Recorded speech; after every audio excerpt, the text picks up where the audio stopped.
Nous réclamons que soient instaurés dans tous les pôles des établissements habilités à la contrainte psychiatrique des permanences d'avocats régies selon l'indépendance déontologique des avocats, c'est-à-dire que les avocats doivent être indépendants des directions d'hôpitaux. Nous réclamons également que la liste des avocats volontaires de permanence sur ce terrain soit affichée dans tous les services habilités à la contrainte psychiatrique de façon visible et accessible. Concernant la formation des avocats des patients, nous réclamons des cycles de formation des avocats gérés par les barreaux eux-mêmes avec nos participations en jonction avec les universités de droit et avec les fonds dédiés pour les formations, mais pour la formation universitaire et la formation permanente également. Cela donc indépendamment des hôpitaux et des établissements psychiatriques, de sorte que l'indépendance de ces avocats soit assurée en tant qu'avocat de patient. Il n'y a pas de conflit d'intérêts. Notre participation étant légitime et nécessaire dans ces formations. Concernant la PRI des avocats commis d'office, nous réclamons que leur indemnisation au titre de l'aide juridictionnelle pour le contrôle de plein droit passe de 4 unités de valeur à 8 unités de valeur, c'est-à-dire à 184 € par dossier, de sorte qu'il y ait pour ces avocats une motivation pour une défense qualitativement probante. Sur la personne de confiance, nous réclamons que soit généralisée dans les établissements psychiatriques la désignation dès l'admission des patients d'une personne de confiance selon le libre choix des patients et sans que cette personne de confiance puisse leur être imposée. Les personnes de confiance, une fois désignées, peuvent considérablement faciliter les prises en charge, puisqu'il y a un tiers qui est introduit et un médiateur qui est introduit dans la prise en charge. Et particulièrement pour les personnes qui nient être malades ou qui nient que la prise en charge soit nécessaire. Sur la période d'internement et de contrainte. Et là, c'est une question de politique thérapeutique. Nous réclamons que ces périodes d'internement et de contrainte aux soins soient mises à profit, non pas pour que la personne soit abandonnée dans le pavillon sous médicaments, ce qui est le cas trop fréquent, mais pour que dans cette période s'instaure un dialogue dense entre l'équipe et le patient, de sorte qu'il puisse y avoir rapidement, aussi rapidement que possible, une prise de conscience par le patient de sa pathologie et des voies et moyens qui lui sont ouverts pour en sortir et se prendre en charge. Cela suppose également une diversification des approches thérapeutiques et de laisser ouvertes aux patients les diverses modalités de prise en charge et de stratégies thérapeutiques. À cet endroit, il faut en finir avec cette conception trop répandue de la psychiatrie française, et qui est aberrante en termes thérapeutiques, selon laquelle les médicaments psychiatriques peuvent tout, les traitements ne sont qu'un moyen, une étape, une modalité parmi d'autres. Nous réclamons également la mise à effet dans les pratiques des termes de l'article L. 3211-3 du Code de la santé publique sur les droits incompressibles des patients sous contrainte. Cela suppose bien sûr que ces droits soient donnés à connaître aux patients et que les patients puissent effectivement les exercer. Sur la contention et la mise à l'isolement, nous réclamons que les pratiques de contention soient abolies et interdites. De même que les traitements irréversibles, dont évidemment la psychochirurgie, qui n'a jamais été abolie à ce jour, il faudrait qu'elle soit abolie. Et nous réclamons que la mise en chambre d'isolement, et là je vais être très précis, prête lieu à une décision écrite distincte d'un administrateur de garde, d'un directeur adjoint de l'hôpital, d'un représentant du directeur, de sorte que les décisions de mise à l'isolement puissent être attaquées en excès de pouvoir devant le juge administratif ou selon le choix devant les JLD immédiatement ou au plus prochain contrôle de légalité. En effet, à l'heure actuelle, les décisions de mise à l'isolement sont de jurisprudence constante des décisions d'ordre intérieur qui sont insusceptibles d'être déférées en excès de pouvoir devant les juridictions administratives. On ne peut pas les attaquer. Les décisions de mise à l'isolement sont inattaquables en justice. Or, de la même manière que souvent les mises à l'isolement sont disciplinaires, eh bien, ce genre de mesure devrait prêter lieu à une décision écrite qui puisse être attaquable. Sur les soins sans consentement, nous réclamons que ceux-ci ne puissent avoir cours que de façon limitée dans le temps et selon un encadrement légal et réglementaire strict et garantissant les droits des patients. Ces mesures n'ont pas à être utilisées par facilité pour que les équipes soient débarrassées d'avoir à contractualiser les prises en charge et donc à expliquer les stratégies thérapeutiques aux patients. Parce qu'en effet, le dialogue avec les patients, ça prend du temps, effectivement, il faut des moyens. Il faut effectivement des embauches à ce niveau-là. Nous réclamons par ailleurs que ces périodes de contrainte aux soins cessent dès le moment où les personnes acceptent les soins, même si cette acceptation est formelle. En effet, seules des thérapies laissant la porte ouverte au libre choix du patient, du thérapeute, de la thérapie comme au libre arbitre du patient peuvent être efficaces. J'attire votre attention sur le fait que le trop grand nombre de patients chroniques des établissements du secteur de psychiatrie prouve à l'envi que les stratégies thérapeutiques seulement médicamenteuses et qui se contentent de laisser planer sur les patients la terreur du réinternement ou d'une hausse des doses, ces prises en charge seulement médicamenteuses sont un échec. Il faut repenser complètement ce genre de prise en charge. Sur les UHSA et les UMD. Nous réclamons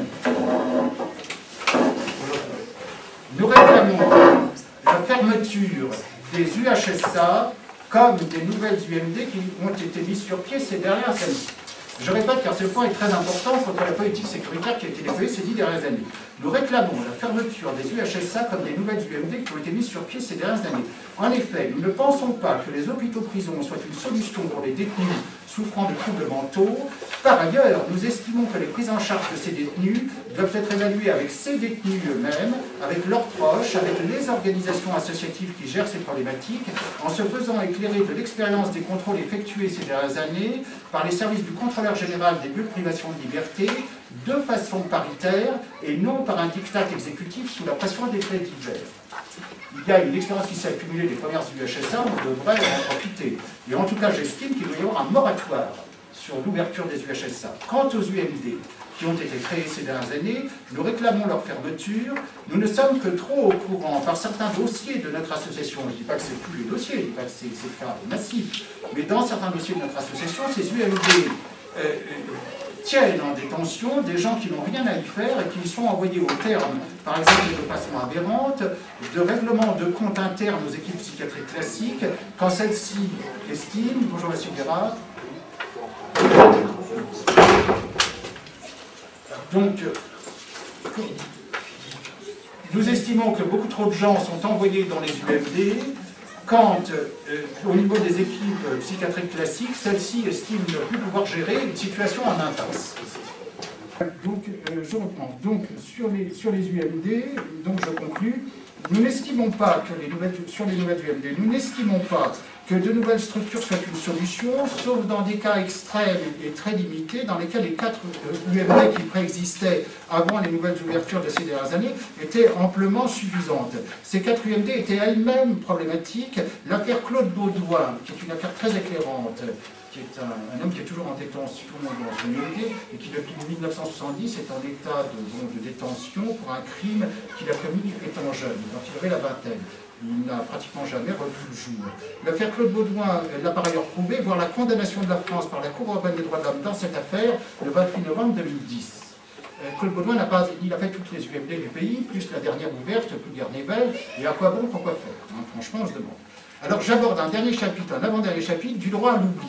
Et là, j'ai des propositions à faire très très concrètes, qui sont très importantes. Nous sommes pour l'instauration d'un droit à l'oubli en matière d'internement psychiatrique, de contrainte aux soins. Nous sommes pour rendre effectif l'article L3211.5 du Code de la santé publique. Cet article de la loi introduit par la loi du 27 juin 1990 interdit l'opposabilité des antécédents psychiatriques. Cet article de loi introduit par la loi du 27 juin 1990 interdit que soient rendus opposables des antécédents d'hospitalisation psychiatrique. Or, force est de constater que cet article n'est pas appliqué et que d'ailleurs il est inapplicable, faute de sanctions prévues que l'on puisse se remettre à effet. Nous proposons donc que cet article soit réformé et qu'il inclue d'une part que le fait d'opposer ses antécédents psychiatriques à une personne qui a fait de la psychiatrie soit passible d'une peine de prison d'1 an et ou de 15 000 € d'amende, mais également que toute administration, collectivité ou entreprise qui aura pris une décision sur la base d'antécédents psychiatriques ainsi opposés pour avoir annulé cette décision par toute juridiction compétente. Et je pense par exemple au prud'homme, dans le cadre d'une entreprise privée. La peine d'amende trouvant son correspondant en droit public si une administration est concernée dans le cadre d'un plan contentieux, mais aussi en droit civil dans le cadre d'un contentieux indemnitaire. De l'effacement des dossiers et des fichiers. Et là, ça devient très problématique, mais bon, je pense qu'il faut avancer quelque chose. Nous proposons qu'un droit à l'oubli étagé en 3 durées distinctes selon les cas de figure soit instauré, de sorte qu'à l'issue d'un délai légalement prévu, les dossiers et fichiers tant hospitaliers que préfectoraux et sanitaires soient obligatoirement purgés pour qu'il y ait un droit à l'oubli effectif pour les personnes ayant connu des antécédents psychiatriques et qui s'en remettent ou s'en sont remis. Nous proposons, plus spécialement pour ces personnes, de façon générale, nous proposons que pour les mesures de contrainte ayant duré moins de 3 mois, ce droit à l'oubli soit effectif au bout de 3 ans. Pour les mesures de contrainte psychiatrique ayant duré de 3 mois à 2 ans, ce droit à l'oubli serait acquis au bout de 5 ans. Pour les mesures de contrainte ayant duré au plus de 2 ans, pour des raisons médico-légales graves, ce droit à l'oubli serait acquis au bout de 10 ans. L'absence actuelle de durée légale pour un droit à l'oubli effectif en matière psychiatrique revient à ce que nous connaissons en France, de véritables casiers psychiatriques dans le plus complet des non-dits, dans la plus parfaite hypocrisie.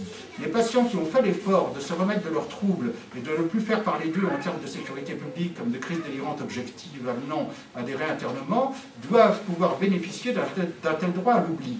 Faute de quoi règne une stigmatisation à perpétuité qui n'est pas légitime et qui est également la source de nombre d'internements abusifs basés sur le fait que la personne internable est connue pour ses antécédents psychiatriques. Il y a parfois de simples réinternements basés pratiquement sur le fait qu'il y a antécédents. Contre l'eugénisme qui frappe les malades mentaux ou catégorisés tels en France actuellement. Alors, je ne vais pas aborder directement la question de l'eugénisme parce qu'elle me paraît trop complexe, et c'est un eugénisme de fait mais qui n'est pas de droit, mais je vais aborder une autre question, celle du placement des enfants dans les foyers psychiatrisés.